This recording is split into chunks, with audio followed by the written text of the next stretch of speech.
I see. We can rebuild him. Better and stronger than before.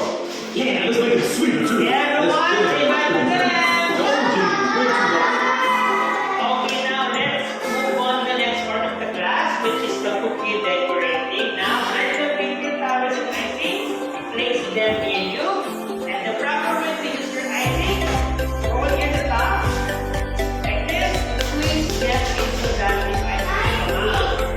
Nicely, yes. Now, if you want to this, use your fingertip, and then put it directly in your mouth, okay?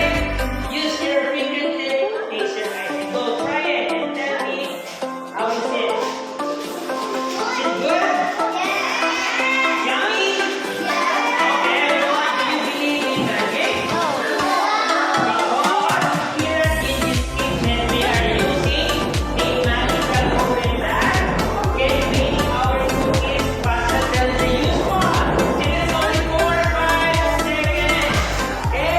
So if you just count with me from 5 down to 1 again, remember, the louder the sound, the sweeter your cookies will be. Okay, now are you all ready to count? Start in 5.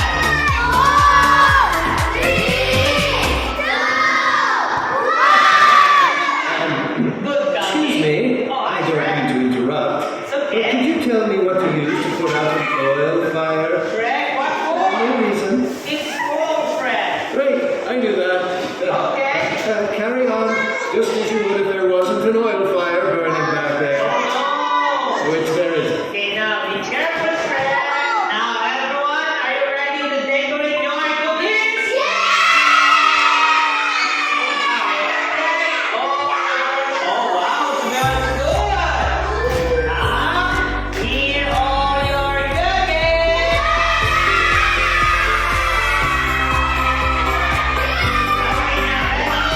Listen up. So once again, your cookies start decorating, okay? You can put anything. Just be careful, it's a big hat.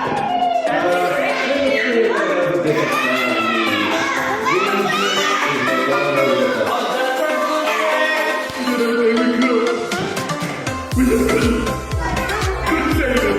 In the end, his poor wee gingerbread heart just couldn't take it.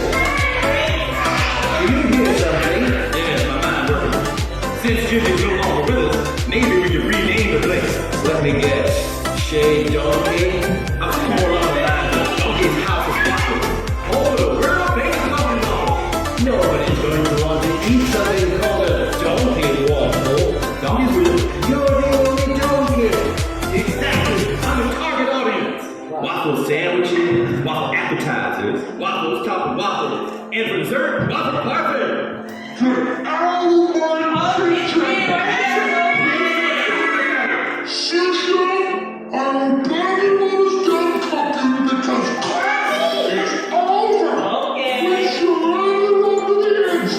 On behalf of everyone at Shade Gingy, we hope you had